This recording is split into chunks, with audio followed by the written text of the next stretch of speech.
Sie hören Sport und Musik. Das Spiel ist aus! Deutschland ist Weltmeister! Mario Götze! Mario Götze!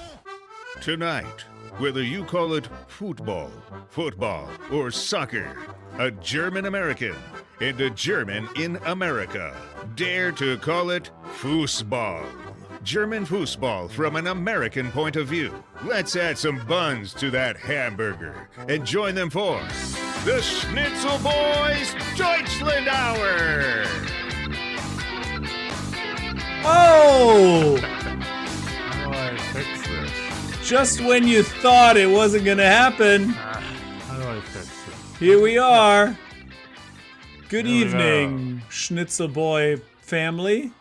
Here we are. This was time well spent. We're a little delayed, but it was time well spent. You know, I work as a professional, as a media professional, so perhaps I have a certain arrogance about my technical skills or knowing what I'm doing. But tonight, all the credit goes to you, Stefan, for persistently questioning that skill that I just mentioned and exposing several flaws in my setup. And now I think we're both sounding beautiful. You're going to say something? Hello? Hi. Hello. Sorry. My audio setup is now all extra screwed, so it blew up in my face right when we started. Wait, I what? hear you twice. I hear you once now, and I hear you 30 seconds ago at the same time. Oh my. Okay. So that's why my face has been. Well, constantly trying to figure it out. should I continue to speak about No, my David Riccio. This the always arrogance of fails. This always fails when we ask our audience. However, please, David Riccio, do we sound okay? Are we? Is it 1-to-1? We're relatively even, and you can only hear one of us. There's no echo or anything. Please give us a thumbs up because we have been recording each other earlier, and I think it's going to be good. I hope so. Sound great, says David. All right, Excellent. let's go. Then don't worry about me. I muted my speakers. So Okay. I have two outputs, one in my speakers and one through my audio dealie here. And there was like a 5-second delay between the two. And that just happened. Okay. Well, Now, anyway, and I'm so confused. I'm just like, what is going on? My head's anyway. We spent 30 minutes figuring this out. I'm feeling very good about my setup now, Excellent. thanks to us exposing all the different layers of my incompetence. It's all good. So it's happened before. I mean, do you want to share? Do you want to share the process? Let's just say, if something has a front and an end, if something has a front and a back, don't make it round. I guess just a basic design thing. I'm not an audio, I'm more of a picture person, not as much of an audio person. Like if something has a front, don't make it round. This microphone is round. This doesn't have an obvious, but it does have a front and a back. And I was talking into its ass today for a while. That's right. But that wasn't the only problem. But anyway, I'm glad we're sounding great. Can I just offer? I also am a tech super genius, or I'm also part of my tech abilities, but I'm wrong all the time. I just solved the problem. I have this live stream open in another tab. Ah, that's it. That's why the delay was Well, coming. because I was we were hearing our live stream going back and forth. back and forth. Between multiple StreamYard tabs, et cetera, et cetera. This is all very interesting to our audience, the details of our technical misadventures. But I mean, it's more interesting than the Bundesliga title race because that goose is cooked. And you know what? David Riccio and Hans Wolf and whoever's listening from Köln, I'm sorry, it's cooked on both sides of the table at this point, don't you think? It's kind of cooked on both ends. Well, I mean, I think Bochum's doing their best after they beat Bayern. They're now doing their best to get back in there. But true, they've had 2 rough weeks, but there's still a 7-point gap. Yeah, right? Still that's true. So, but what I will say is the Bundesliga keeps defying ways it can make itself uninteresting. because usually it's one team's running up. Now we finally have two teams, and it lasted for a week. And now we're And complaining. then Bayern Munich just stumbled. So now there's a 10-point gap again. It's a different Leverkusen team, just which too is nice. dominant. Yeah. Hurting the league with their dominance. Yeah, now Leverkusen's the problem, not Bayern. It's Bayern, whether it's Bayern or Bayer, it's just One of them. it's just one of them. But and then on the other side of the table, where usually it was always a lot of fun, that's kind of also done with. Mainz and Köln have been terrible from the get-go. Darmstadt's been terrible from the get-go. Union Berlin had to pick up their butts a little bit. Bochum's doing Bochum. I have but to there's say- a 7-point gap. I have a problem. I have a problem with the concept. This comes up in America a lot, where you have these pro-rel advocate. I have a concept with as a Bochum fan for many years. I have a problem with the concept of finding promotion and relegation entertaining. Like, that's like Schadenfreude, pure Schadenfreude. That's just like you're taking pleasure at the misfortune of others. Well, it's part of the game. So update, as I've been plugging at the end of on the podcast, I am on TikTok. I'm Stefan the Soccer Guy. I had someone ask me about promotion relegation, so I did a very heartfelt 6-minute long video on promotion relegation on TikTok. If you want to find it, comment, talk to me about it. 6 minutes on TikTok. That's like That's the new thing. Gone with the Wind. No. That's the new thing. I was told, make it longer. TikTok is about longer. The most popular thing on TikTok right now, you know what it is? And I listened to the whole thing last week. It's a 50-episode series about a woman sharing about the husband she married. I've heard about Have you heard about this? I've Who heard the about F this. Did I Marry? It is amazing. If you love true crime, if you love that stuff, I loved every minute of it. And I think the total playtime was like 5 or 6 hours or something. My God. It was Okay. long. And I listened to the whole thing. And people are telling me a 10-minute walk and talk video is it. It's hip. So I'm doing it. You're doing it. Okay, so pro-rel in 6 minutes. Give us the 30-second version of your 6-minute video. All that. I released a video about Don Garber and U.S. Open Cup and crap. And I think someone asked, should we need promotion relegation? And then a thing you do is you respond to them with a video. So I responded with a video, and I just shared my own history about being an American soccer fan and how I used to be anti-pro-rel, but then I've converted, and now I'm pro-pro-rel. And I explained why. I explained that pro-rel serves the fans, whereas non-pro-rel serves the billionaire owners. And my thing is that, like in MLS, you pay higher ticket prices these days, and depending on my market. You pay more money for your beer and your nachos, and then they tell you, but we can't spend money on players because the players have been tweeting. And you just have to enjoy the game. There's playoff. They don't care about the competition. Where in Europe, every minute matters, every minute counts. So it's same price, but you get a lot more player quality for it, and every minute counts. So every minute matters. So that's sort of long and short of why my thingy thing. And then people can respond to it. And then I'm talking more, and I show the American Soccer Pyramid, and I show that USL and USL2 are toying with it. And kind of like you said, it's a great incubator. I'd love to see that first, to see how that works. Because like you said, the onus is on minor league soccer to show people that they can be a thing, Yeah. Which is definitely true. That's my take on it. But I would love. I think. Well, I have two. Well, should I respond? Yes. Well, this is more the USA hour. I was going to say I would love to see Charleston that's Battery. right. We're in the Germany hour. This is Yeah, the Germany forget it. hour. Maybe we'll save this for the USA hour. I'll respond in hour 2. Or Well, maybe but not. let's talk about what you said. You said, but what you brought up is the fact that you're not entertained by pro-rel, even in this it's just suffering, Like if you're in it, I understand for the neutral person. I guess there's some. Although I don't know. Do you watch in the Premier League? You're gonna watch Sheffield. You're tuning into Sheffield against Burnley because you're like, oh, it's a relegation. It's like, I don't know. It's still people are still definitely too watching shitty. all. What are you talking about? shitty This is the highest rated. 3 million Americans watch those games. MLS wishes they had those kind of ratings. Well, but yeah, but not specifically. Like Sheffield versus Burnley doesn't get higher numbers than. I other love that games. stuff. One of the greatest moments in American soccer history is when Clint Dempsey did a last-minute header to save Fulham from relegation. He saved the club. We cheered. I'll remember that forever. It's fun, and then if you're Bochum and you get relegated, or Köln, so this is for you, David, and Hans, I always forget you're Köln, right, Hans? Or is Hans Mainz? I think Hans is Köln. I No, think it's Hans Köln. is Köln.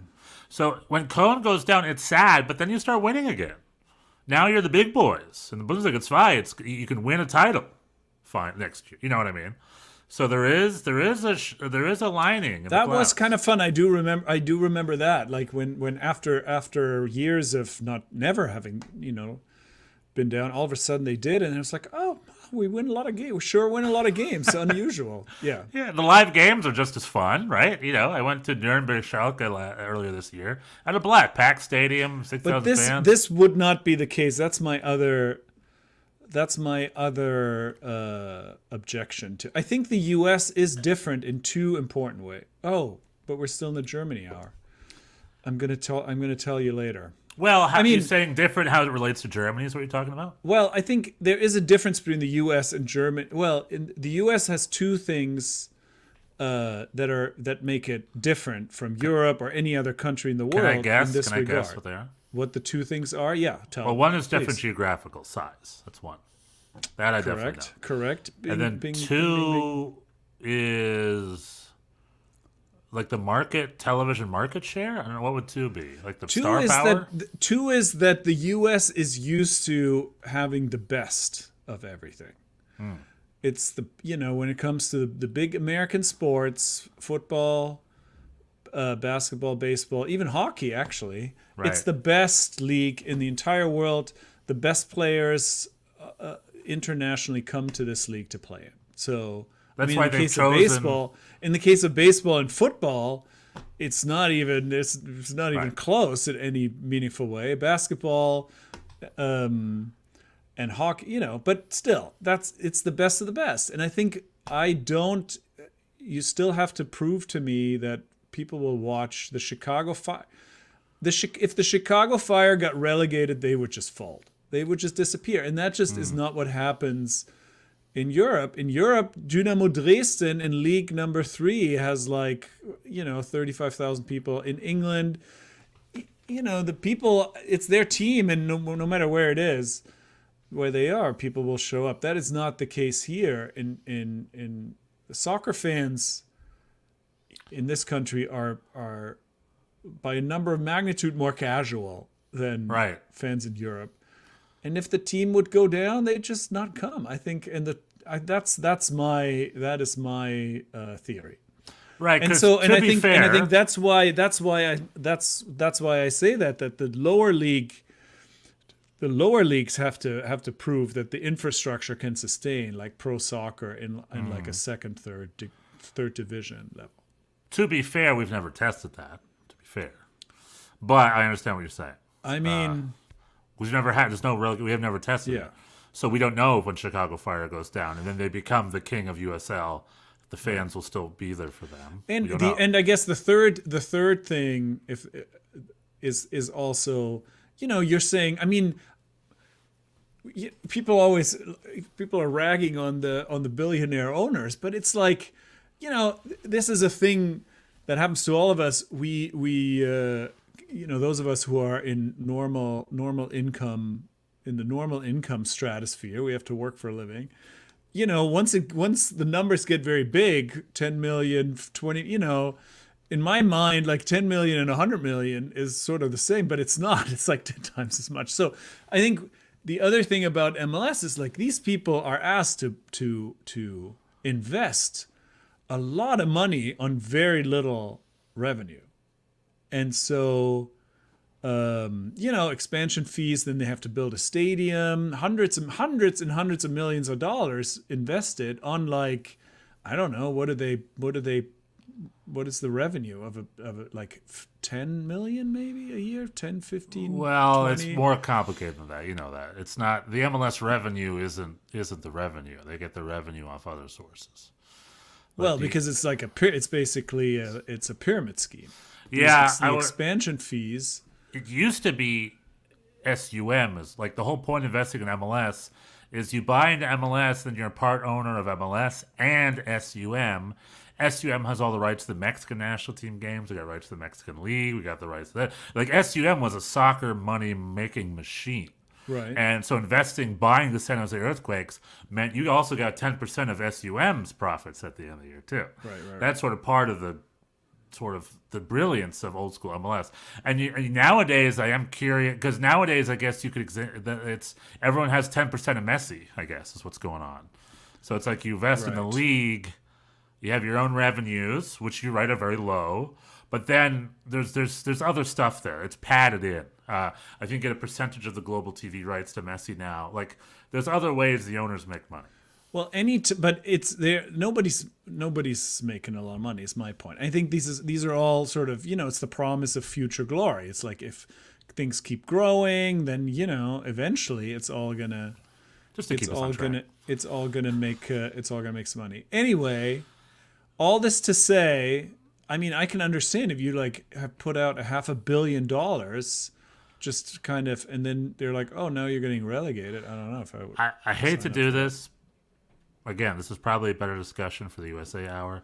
That's it. That's all I have to say. Another quick point I'll add is that more American money gets invested into pro-rel than non-pro rel soccer. In addition, it's also a fact that people shouldn't ignore. People David buy. Tepper bought Augsburg.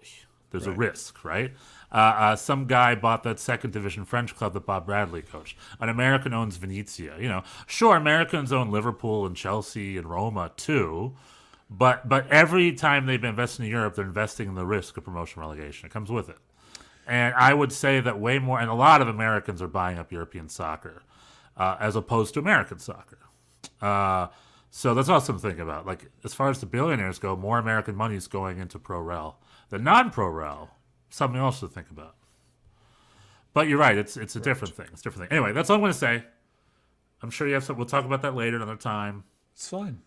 Anyway, so we're talking about pro rel and the fact that David Riccio here is talking about how much he loved watching Union Berlin go up. Union Berlin's lead scorer once upon a time was Bobby Wood. Bjorn Fellenbaum. Do you remember Bjorn Schnitzel? Remember that? I remember. Oh, how times have changed. Now Bobby Wood can't score an MLS goal, and Union Berlin's a Champions League club. Was a Champions League club earlier this year. But Union Berlin are getting a little bit of dose to reality. They like Icarus, they flew too close to the sun, Well, but they're still a top flight club, and Union Berlin is a huge deal. If you had told them before the season that 24 games in, they would have the same amount of points as Bochum, they would not have been happy with that. True, but only this season. If 3 seasons ago you told them that you're going to be a top-flight club... they would have been like, let's go. Mid-table, along with Bochum, they'd be like, okay, sure, it's up. And how about this for Bochum, right? I mean, if I'm Bochum right now, what's Schalke up to? They're bottom of the second division. They're about to go out of business. They're about to lose their professional license unless they get an angel investor to save their ass. Like, if I'm Bochum, I'm fucking... Oh, sorry about the swearing, but I guess whatever. I'm silver medalist of the Ruhr right now. Dortmund being kings. No, we're doing great. No problem. Schalke is not getting relegated out of Bundesliga 2. Let's hope not. I mean, where are they at right now? No, it was precarious, but they've won a couple games. They're a little bit ahead.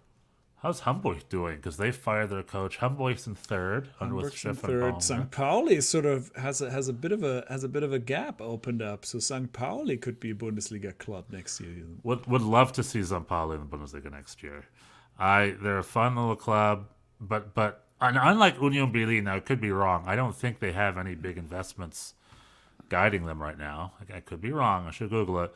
But I would love to see for a guy who's from the north. My parents are from the north. I would love it if St. Pauli, Holstein Kiel, and Hamburg SV or Hannover 96 make it up, because they're the top 4 right now. Hannover 96 has a great connection to Americans with Steve Cherundolo, who we'll talk about a little bit in the second hour, and Clint Mathis, the great Clint Mathis, who had his last sort of swan song, his last dominant spell with Hannover 96. Yeah. Also others. I think Sal Zizzo played for Hannover. There's a decent... Sal Zizzo, wow. I know. Didn't he also play for NYCFC, or no? Where did Sal Zizzo end up? No, Kamani Hill, maybe? Sal Zizzo was briefly, I think drafted him, but then, he was. Yeah, anyway. Sal Zizzo, Hannover, Fortuna Düsseldorf, Chivas USA. Oh, he played for the New York Red Bulls for a couple of seasons, of course. That's where I think. And he finished his career at San Diego Loyal, right around here. One of the great minor league American soccer clubs that do exist. I mean, Hannover 96 also had. Who'd they have? They had a guy. Did they have Kamani Hill? Well, anyway, I root for Hannover 96. To me, they're like the German Fulham in that they're a small little club. They've had great relationship with American players, and they're elevator club where they go up and down. So, well, it haven't been up in a while. True, it's been a couple seasons, but they were up for quite a while. They were consistently up for like 7 or 8 seasons straight, right? Maybe even made Europe, if I'm not mistaken. Not in a long time. Anyway, not since Trundle retired. Not since. Anyway, so tomorrow is the big Champions League game. Bayern München versus Lazio. Yeah, Tuchel's still in charge. Tuchel is already half fired, but he may get even more fired if they don't. Is he going to be 3/4 fired? They're gonna fire him 85%. He's 50% fired. He's 50% fired already. He's gonna go up to 85% fired if they don't advance in the Champions League. Perhaps even 100% fired. In the Allianz Arena, there's like a lathometer. It's called the Tuchel fired-o-meter. It's at 50%, and afterwards, when they get relegated, the clock is just going to go to 75%. It's just going to keep going. I mean, what's going to get this guy 100% fired? But he said in the press conference, it's not from his side. He's not.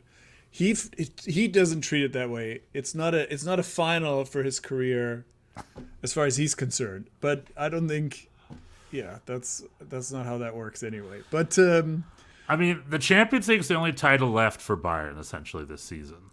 If they want to win a title, it's the Champions League. So if they lose tomorrow, their season is basically over. They're gonna be right. Dortmund's not. Yeah, they have a 1-0 deficit. They have to turn over at home, which they can do. But I'm telling you, Bayern Munich's just not playing. Not against Tati Castellanos. I don't see it. Yeah, Tati, if he can get off the bench, right? We have to get him off the bench first. NYCFC legend. He played 20 minutes last time. Yeah, I know. He has to get him off the bench. But, like, Bayern tied 2-2 Freiburg over the weekend. So, I mean, maybe they were focused entirely on a Lazio game plan.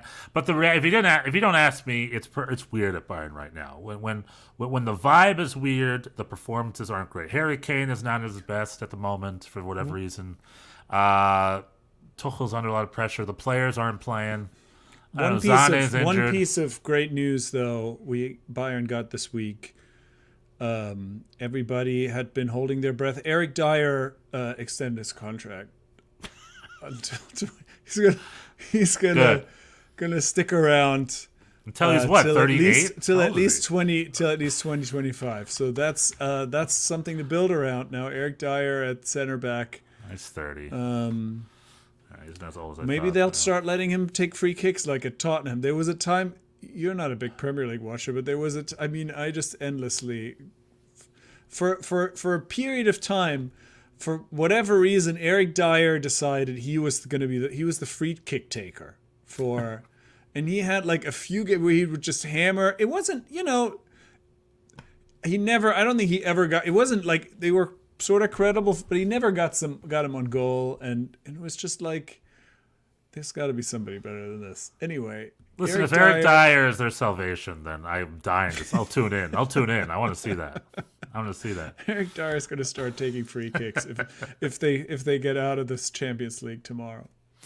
The quality is there, right? The quality is there. Tuchel's not allowed to blame the quality. I think it's the same malaise that has hit the national team has kind of the virus has spread to Bayern. The team being less than the sum of its parts. Like when you look on paper, both the national team and Bayern, it's like, they should be pretty good, but they're not. They're not as good as they could be. Just like with Germany, are they seeing good sports psychologists? All right, it is this mental thing that's going on right now. Can I share with you First and foremost, I guess, to talk about Bundesliga stuff, Bayer Leverkusen, another win. Dortmund had a good win, too, over the weekend over Union Berlin, the aforementioned Union Berlin. Dortmund, despite slipping, was it last weekend? They got their first loss of the year. They are still in pretty good shape the second half of the year, so good for them. Yeah, Bochum got the early lead against Leipzig. I got a little excited. 7 minutes in, but then lost 1-4. Yeah, who'd they lose 6-0 to? No, that was last week. That was right? Augsburg. No, we lost to Gladbach on the road last week, 5-2. Oh, right, that's something. Darmstadt lost to Augsburg at home, 6-0. 6-0. That's not good. And then they had this happens in Germany. You know, they had one of the ultras came out to yell at the players. It's like, what do you think about that? It's like, I think it's stupid. It's Just like when unproductive. Schalke were relegated, the fans attack the players physically. well, that's you're right. That's a different thing. That's a different. No, I mean, this as a fan, can I offer you my honest opinion? If the Red Bulls put in a lackluster performance and I, as an Ultra fan, was allowed to yell at them for 10 minutes, I would love that. but you're right. Is it productive? No, they know they lost. Like that video. Remember when the fans were yelling at James Sands? Yeah, that was a Sands? similar situation. I was a close witness to that, to the unproductivity of that. And James Sands like, we feel this harder than you do. Now, granted, I don't know. We can't prove that in a scientific lab if that's true. It's a different point of view. Fans watch it, feel it, and then players, it's their job. It's their day job. So. Well, I think the assumption that they're not trying is probably incorrect. You know, it's not like they don't care or right. I mean, there is a difference. There's especially these days. There's like the players' careers are more transient. They move around. They don't. The fans are more attached to the club. But then the players are professionals. They're not looking. They're not like purposely. But it's not like they're listening to this guy and they're like, yeah, we should really try a little more. Do we have? So this is Darmstadt. I want to find this video. Do we have? You said this is the Darmstadt Ultras yell at their players. Yeah. I'd love to find this video. It was on. I saw it on Twitter, and you can't hear. There's no sound. We don't know what he said. But it's here like, we go. I got it's it. It's awkward. It's the. It's a guy running he's on very pitch. impassionately giving a speech, and the players are sort of like, yeah, okay, Here we go. just lost 6-0. What do you want? Let me see if I can share this. This is just a little bit from the last weekend. Share. You can see that, yeah? Is that the guy? I think There he there's is. No video. but Started there's, screaming like, at the they're just showing photos. But The look, backwards, see, this is fun. the backwards facing baseball cap immediately Essentially, it's just this photo. I mean, hurts his credibility. come on, go back. Yeah, he's like Eminem here or whatever. Okay, yeah, that's the photo, right? That's what you're looking at. So what is? I'd love to know what he's saying. There was some video, but there was no sound. Yeah. We didn't know. Anywho, but yeah, that's fun. But anyway, I want to share. This is what I want to share, actually. Something a little old news from Sportbild, but I think it's something worth sharing. This is an English translation of a Sportbild article. Do we see it? And pretty much just talking about how all the traditional stars are essentially under threat right now of being left out of the Euro squad. You know, Leon Goretzka, Serge Gnabry, Nico Schlotterbeck are among the experienced players who should be concerned about their prospects of Yeah, making because the Euro they've all squad. been terrible. Exactly. And what's depressing about this article is, like, I can't think of a German star right now that isn't underperforming. They're just all Leroy a little like, Sané. ugh. Yeah, Leroy Leroy Sané. Sané, but he's injured right now. Yeah, but he's been very I think good. it's healthy. True, that's a good choice. But Goretzka, Gnabry, Gnabry shouldn't be in the top flight, if you ask me these days. I don't know what's up with him. Emre Can, Niklas Scharwath, Niklas Zula, Mats Hummels, right? All these guys who are senior guys, all of them are underperforming. I mean, Mats Hummels is long in the tooth. Yeah, he's senior Niklas citizen. Zule is sort of an enigma. He's like always going at 80% effort. Nico Schlotterbeck is a wild man. Right. Emre Can also a little long in the tooth. I mean, I'll take Kevin Schlotterbeck over Nico Schlotterbeck. that's right. Nice would. call. Nice call. He's been good. Kevin Schlotterbeck's been a solid player for Bochum this year. I'm not going to argue with you. Tony Scored Kroos goals. is coming back, but like you said, do we need 35-year-olds to pull themselves out of retirement? Save it? I'm happy he's there, don't get me wrong, but that ain't the long-term answer. And then, Chan Schlotterbeck, Zula Hummels, right? And then essentially we don't have to call up 10 new players, but there will certainly be one or two who are not nominated. Well, He it's told a couple months. It's a couple months away. Now's the time. If you're gonna, We're going to do it. Yeah, we have one more. If you're gonna have some more young guys, you better tell them before they book their Mallorca tickets for June. Well, he announces his next roster on March 14th against friendlies against the Netherlands and France. So that'll be a good clue because it's probably his last announcement before the Euro announcement. I mean, right? Nico hasn't been. This is not even news. He hasn't been in Right. the squad the last under Nagelsmann, and Goretzka was challenged, right, by Uli Hoeneß, or was it Kimmich? Someone was challenged. both of those guys have not been good. Yeah. News that the German team, but the question is, who are they going to replace him with? I mean, there are like Chris Führich is amazing. I hope he does a bigger part. He's been a big part of Stuttgart this year. I hope he becomes a bigger part of Germany. But it's that thing where they might have to look at smaller clubs moving forward. Yeah, Maybe get perhaps. Rainy Kadira involved if he's healthy again. They have to be, Nagelsmann has to be maybe a little more creative with his Konrad national Leimer. team. I don't know. Yeah, Right. we'll see. It can't just be 7 Bayern guys, 7 Dortmund guys like the old days. I guess that's just not working anymore. So, yeah. All right. All right. Do you have any other Germany things? We had a little bridge this week. We saw it. We had to do it time. But there aren't a lot of Germany things tomorrow. Do you feel that Bayern Munich will get past Lazio tomorrow? I don't think so. I don't either. I have a feeling It that just feels like they're not gonna. I have a feeling that Although Lazio's going I to get a think they hard-fought could. tie. I think they could. But I think they're all going to be a bag of nerves, and it's not going to happen.